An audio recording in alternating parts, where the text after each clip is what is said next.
ओम अज्ञानतिमिरान्धस्य ज्ञानाञ्जनशलाकया चक्षुरुन्मीलितं येन तस्मै श्री गुरुवे नमः। हरे कृष्णा। मैं हूँ अशेष गोपाल दास और आज से हम एक नई सीरीज शुरू करने जा रहे हैं जो पुराणों से अनेक कथाएं हैं जिनसे मानव जीवन का लोक और परलोक सुधर सकता है।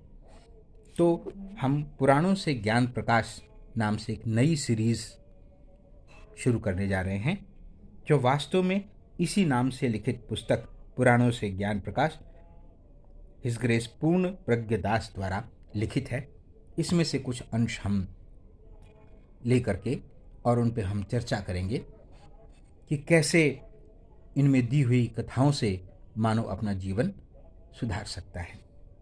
तो आज हम लोग इसके अध्याय 43 के बारे में चर्चा करेंगे, जिसमें चारों युगों की अभिलक्षणिकताएं जो मत्स्य पुराण से उद्गृत है उसके बारे में चर्चा करेंगे।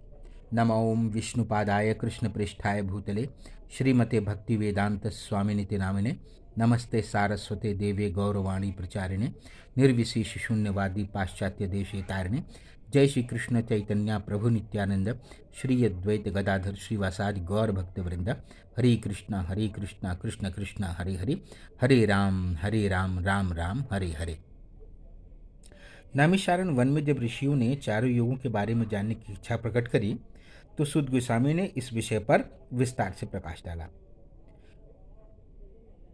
उन्होंने कहा कि त्रेता युग में वेद एक ही थे। द्वापर युग में मनुष्य के अल्पायु और कम बुद्धि को देखते हुए एक वेद को 4 भागों में बांट दिया गया। प्राचीन काल में ऋषिगण एक दिन व एक रात में संपूर्ण वेदों का अध्ययन कर सकते थे। ब्रह्मा जी ने जो वेदों का संकलन किया है वो 4 युगों में रहने वाले विभिन्न श्रेणी के मनुष्यों का दायित्वों का वर्णन उसमें मिलता है।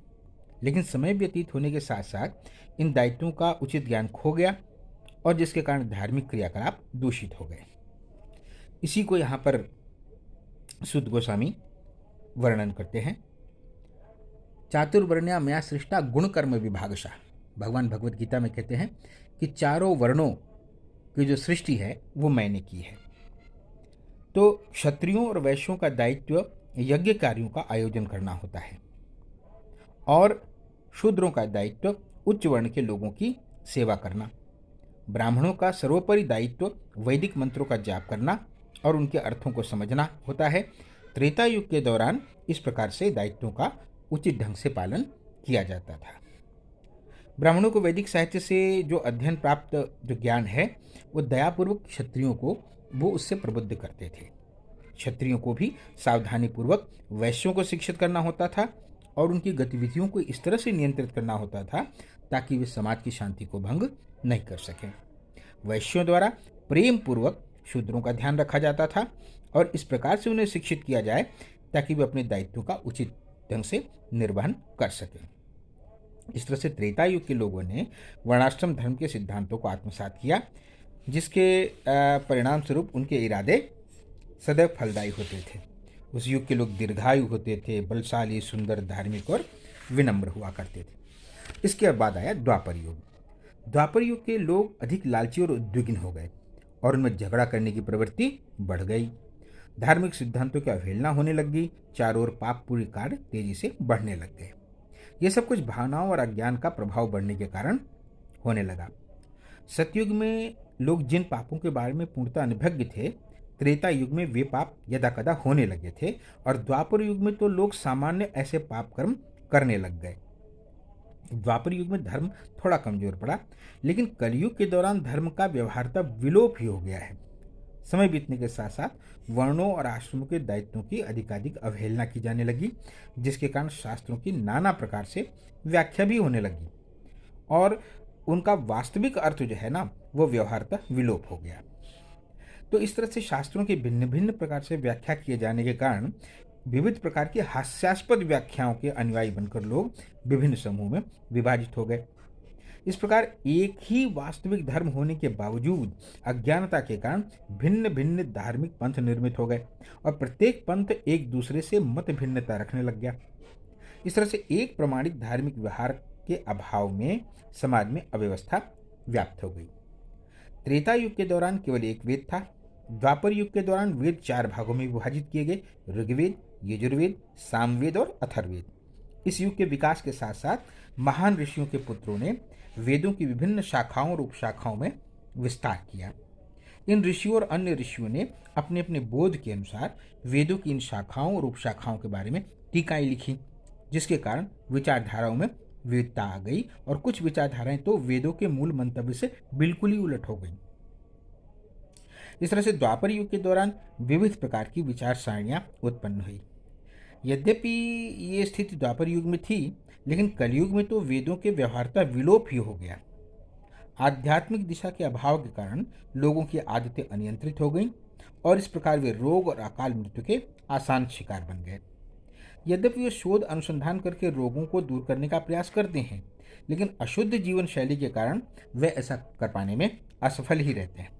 अत्यधिक दुखों से घिरे रहने के कारण कलयुग के लोग इतने अधिक हताश हो जाएंगे कि वे नास्तिक बनने की विभिन्न स्थितियों तक भी पहुंच जाएंगे। कलयुग जैसे जैसे आगे बढ़ेगा, लोग आधिकारिक उग्र होते चले जाएंगे। चोरी, झूठ, धोखाधड़ी, मिथ्याभिमान, मतिभ्रम और ढोंग अधिकाधिक प्रचलित होता जाएगा। भगवान के प्रति लोगों की आस्था कमजोर हो जाती है, अपने चिरंतन पहचान को लगभग पूरी तरह से खो बैठते हैं, समस्त प्रकार के पाप कार्यों में संलिप्त हो जाते हैं, अपने तुच्छ और अल्पायु जीवन को ही सब कुछ मान बैठते हैं। उनके मन, वचन और कर्म दूषित हो जाते हैं। युद्ध, स्लेग, अकाल, सूखा, प्राकृतिक आपदाएं और असाध्य रोग प्रतिदिन इन समाचारों का अंग बन जाते हैं। क्योंकि लोग ज्ञान के एक मात्र स्रोत के रूप में इंद्रिय अनुभूति पर ही निर्भर करते हैं, इसलिए जीवन के उद्देश्य और इसे प्राप्त करने के माध्यमों के बारे में कोई निश्चितता नहीं रह जाती। कलयुग में व्यक्ति के जीवन काल के बारे में कोई निश्चिंतता नहीं रह जाती है। अनेक जीव तो माता के गर्भ में ही मर जाते हैं। साथ ही ढेरों नवजात शिशुओं और युवाओं की भी मृत्यु हो जाया करती है। केवल कुछ थोड़े से लोग ही पूर्ण वृद्धावस्था तक जीवित रहते हैं। आयु बढ़ने के साथ लोग अपनी शक्ति और शारीरिक कांति खोते जाते हैं। बुरी आदतें, बुरी शिक्षा, आजीविका अर्जित करने के बुरे उपाय और एक दूसरे के प्रति बुरा व्यवहार करने की वजह से कलयुग के लोगों में के मन में भय बैठ जाता है। कलयुग में विभिन्न सामाजिक व्यवस्थाओं के बीच में भी विभेद धीरे धीरे धुंधले पड़ जाएंगे, जिसके कारण शूद्र भी राजाओं या आध्यात्मिक नेताओं के कार्य करने लगते हैं। कलयुग में शूद्र भी वेदों का अध्ययन करेंगे और इस प्रकार अनेक मिथ्या धर्मों का प्रचार प्रसार होगा। अपने उद्देश्य की पूर्ति के लिए लोग स्त्रियों, बच्चों और गायों का वध करने से भी नहीं हिचकिचाएंगे। परिणाम स्वरूप कलयुग के लोग इतने अधिक दुखी और दयनीय हो जाएंगे कि उनके चेहरे देखना तक दुखदायी हो जाएगा। पाप कार्यों के आदि और अज्ञानता की सर्वव्यस्तता के कारण लोग माता के गर्भ में पल रहे भ्रूण की हत्या करने से भी नहीं हिचकिचाएंगे। जनसाधारण की दीर्घायु और बल में कमी आएगी। कलयुग में लोग अधिकतम 100 वर्ष की आयु तक जीवित रहेंगे। हालांकि तब भी पुस्तकालयों और दुकानों पर वेदों को देखा और पाया जा सकेगा, लेकिन वे अज्ञान के अंधकार में गुम हो जाएंगे। कलयुग के अंतिम काल के दौरान तो लोगों का कद इतना छोटा हो जाएगा और वे मात्र 25 वर्ष की आयु तक ही जीवित रह पाएंगे। लोगों का इतना अधिक उत्पीड़न होगा कि वे अपनी पत्नियों और बच्चों को त्याग देंगे, यहाँ तक कि वे अपने घर का भी त्याग कर देंगे और वनों और पर्वतों में रहने के लिए चले जाएंगे। उचित वस्त्रों के अभाव में वे चिथड़े और मृग की खालों से अपने शरीर को ढकेंगे। सूत गोस्वामी ने नैमिषारण्य वन के ऋषियों को बताना जारी रखा। मानव और देवता का रूप एक समान होता है, लेकिन देवताओं के रूप में अत्यधिक मेधा, बुद्धिमत्ता से निर्मित होते हैं, जबकि मानव रूप में कम मेधा और कम बुद्धिमत्ता होती है। इस प्रकार मानव और देवताओं के रूपों में समानता और भिन्नता दोनों देखने को मिलती है। धर्म के सिद्धांतों की व्याख्या करने वाले व्यक्ति जब अपने अग्रजों से सुनी व्याख्या और अपने व्यक्तिगत साक्षात्कार के अनुसार धार्मिक सिद्धांतों की व्याख्या करता है, तो उसे सत्यनिष्ठ व्यक्ति कहा जाता है। निराहार रहना, संयम का पालन करना और मूर्खतापूर्ण बातें कहने से बचना, ये सच्ची तपस्या के 3 प्रमुख तत्व होते हैं। दूसरों के साथ वैसा ही व्यवहार करना चाहिए जैसा व्यक्ति स्वयं अपने साथ करना चाहता है, और सदैव अन्य लोगों के कल्याण के लिए प्रसन्नचित्त होकर कार्य करना ही दयालुता है। जो व्यक्ति उकसाए जाने पर भी क्रोध या प्रसन्नता व्यक्त नहीं करता, वो ही सच्चे अर्थों में क्षमाशील होता है। जो सेवक अपने स्वामी द्वारा सुपुर्द की गई वस्तुओं को नहीं चुराता है, वही सच्चे अर्थों में लालच पर विजय प्राप्त करने वाला व्यक्ति होता है। जो व्यक्ति शरीर, मन और वचन से यौन सुख का आनंद भोग करने का आकांक्षी नहीं होता, वही सच्चे अर्थों में उद्विग्नता से रहित होता है।